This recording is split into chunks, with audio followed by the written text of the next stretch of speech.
All right, good morning, everyone. This is Adam Sotok. I'm the Public Engagement Director for NC Child. Thank you for joining us for our weekly legislative update for child advocates.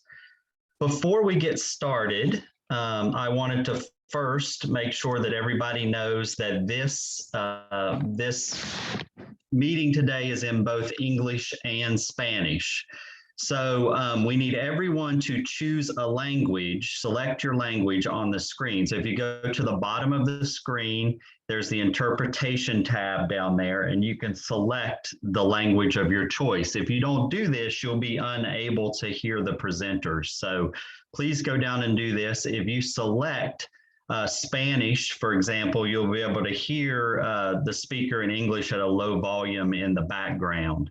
But that will allow everyone to be able to hear the presentation today. And we will be sharing this after today's meeting update. We'll be sharing this with everyone via email in both English and Spanish and have that posted. So once again, just wanted to remind everyone about that.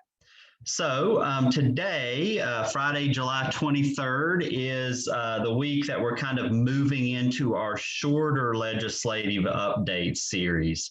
As we move now into August and late August into September, who knows, and the legislative session starts to wind down, we figured that we would just go to a shorter weekly update and just really allow Tiffany an opportunity to share some major highlights from the week. Of course, as we get back to business more in August and the budget is being sort of worked out, we'll probably have more to talk about. But nonetheless, there have been some things happening, and I'm very happy that Tiffany Gladney, our policy director, is on with us to share with us what's been going on in Raleigh. So Tiffany, go ahead and take it away.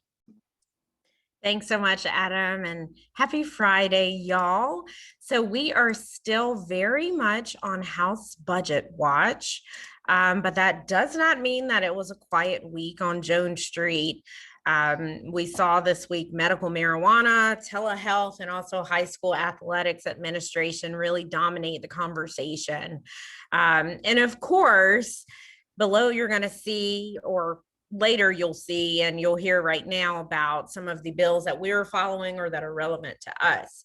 So in the health forefront, we saw Senate Bill 146, the Tele-Dentistry bill that we discussed last week. And this was the bill that would make various changes to some of the dentistry best practices and establish some tele-dentistry standards, as well as add ECU School of Dental Medicine to the North Carolina Caring Dental Professionals Board. So this bill actually passed out of the Senate Wednesday and is now headed to Governor Cooper's desk for his signature to make it officially law. So also on the telehealth forefront, we saw House Bill 791, the licensed counselors Interstate Compact bill. So this policy proposal would essentially allow North Carolina to become a member of a counseling compact, which would afford North Carolinians the opportunity to be treated via telehealth by other licensed counselors in other states. So the bill also has a $20,000 non-recurring appropriation in it. And this is for administrative costs, getting the systems upgraded and things of that nature, making sure privacy laws aren't violated once this is implemented. So this bill did receive an endorsement from the House Rules Committee on Wednesday, July 12th, and is on the House's calendar for Monday to receive a vote from the entire chamber. So we'll see how that goes. We'll keep you posted. And then lastly, on the juvenile justice forefront, we saw House Bill 132 move.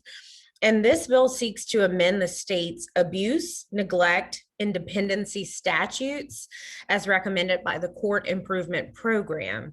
Notable changes include defining the term relative, requiring DSS directors to make reasonable efforts to place siblings in the same home and allow the court to eliminate reunification plans if it's not in the best interest of the child.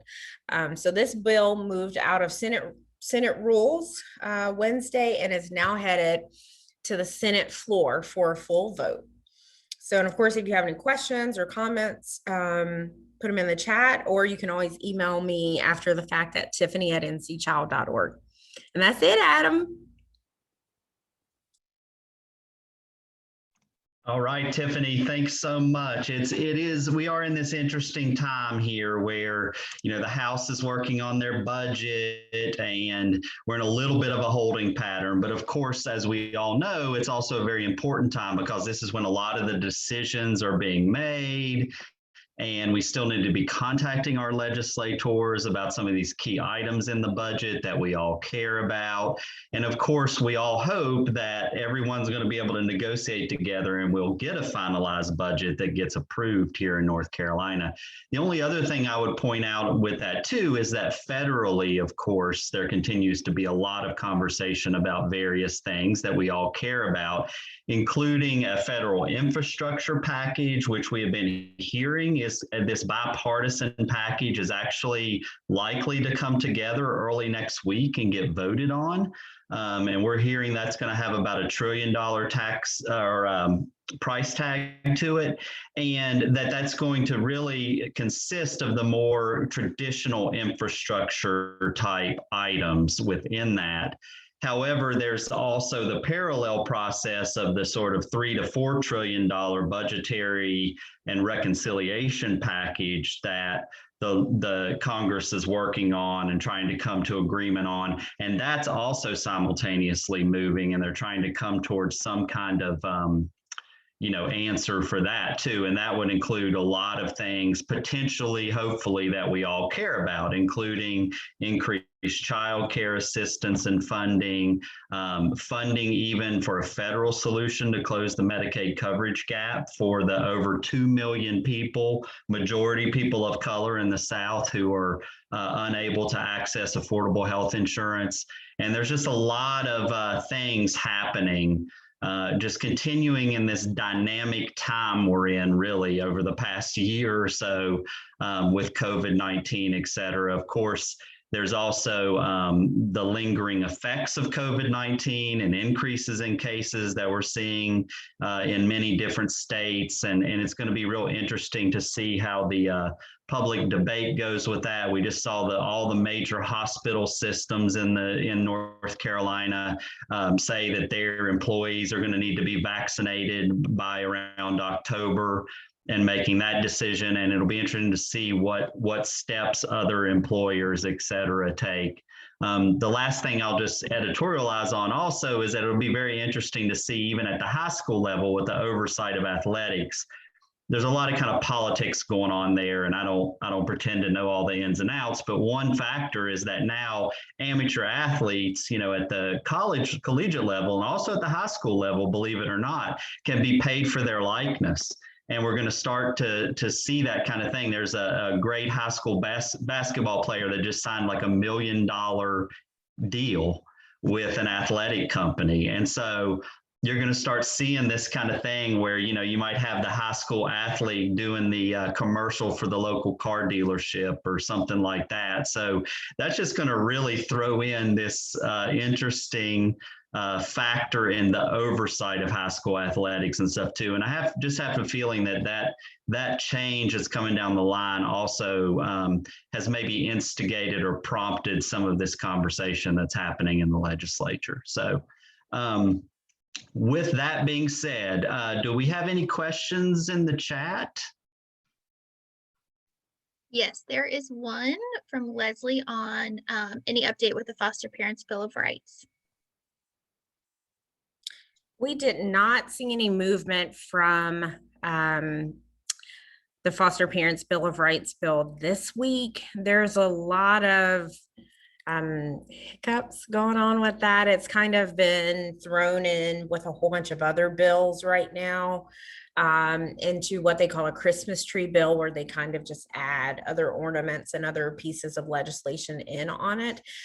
We are watching it closely and also working with some partners behind the scenes to see if there's any way we can make sure that this bill doesn't get paired with a bill that might have some unintended consequences.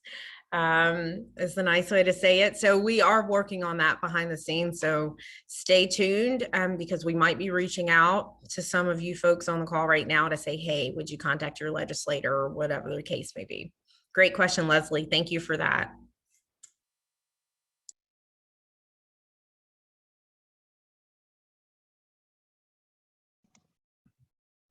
Okay, if we have no other questions, then I am going to now ask if anybody has any announcements.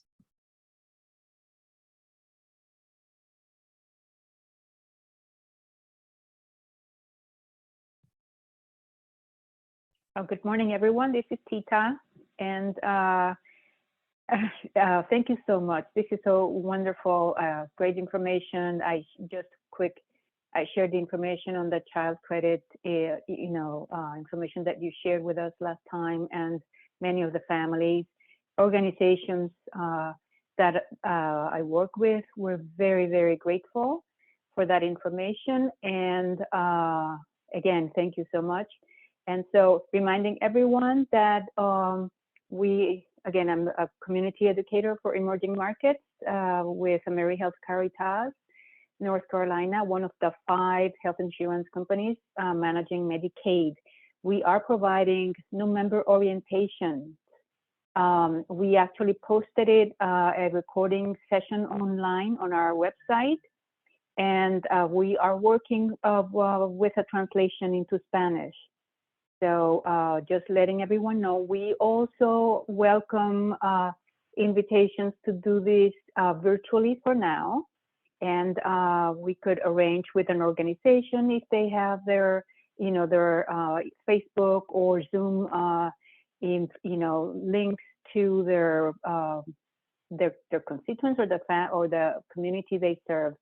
So we are here to be of assistance to providers to understand this complex process and to help our members or the recipients of Medicaid understand what's going on. They have until September 30th to choose plans if they choose so, if their practitioner isn't a practitioner with the plan that they were assigned by the state. So we are here to provide any information. I will put my email in the chat. Thank you, everyone. Thank you, Tita. We really appreciate that. And also spreading the word about the child tax credit. We know that it's going to be really tough. We're all going to have to work together to inform parents. Most parents are going to get the credit if they're eligible kind of automatically, but there is this like 10% of parents in North Carolina where it's not going to be that simple. And we're really concerned that they're going to miss out. And often these are families that need that credit the most. So anything we can do to help with that, NC Child, we're trying and we're all ears for ideas. Hey everyone, Kaylin Spransky with NC Child. I just threw in the chat a link for registration. There is a free webinar that we, NC Child, are putting on alongside Charlotte Legal Advocacy, Legal Aid NC, the Justice Center, the National Health Law Program, Fiscal Legal Services, and KBR on August the 11th to talk about what advocates need to know for transformation, as some key dates are coming up in September with the end of the No Switch Clause, and some other important things. So the primary focus of this webinar is to answer those questions, but also there will be a ton of time for Q&A, and you will have folks who work as the ombudsman representatives on the line as well. So I think it's a really great opportunity as you are coming across any issues or concerns with folks you're working with or just at the systems level to join in on that. So I wanted to flag that for everyone.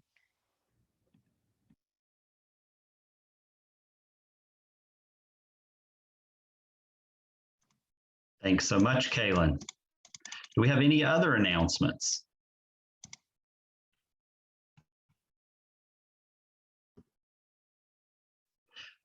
Well, if not, as you can see on the screen here, we've got quite a few things coming up. Friday, that will be the 30th, Friday, July 30th. At 11 a.m., we'll have our next shorter legislative update where Tiffany will let us know what's happened. And then we're going to have a special Facebook legislative update for NC Child supporters on Wednesday, August 4th. But then we'll still have our regular update again on Friday the 6th. And then this webinar that Kaylin just mentioned coming up on the 11th, it sounds like. So quite a few things happening as we move into early August. And then, of course, all this budget action at the state level and federal level is going to be going on. So should be an exciting next couple months. All right. If no one has anything else, then I am going to go ahead and call an end to this update. Thanks, everyone, for joining us. Have a wonderful rest of the day and a great weekend. Thank you, everyone. Take care.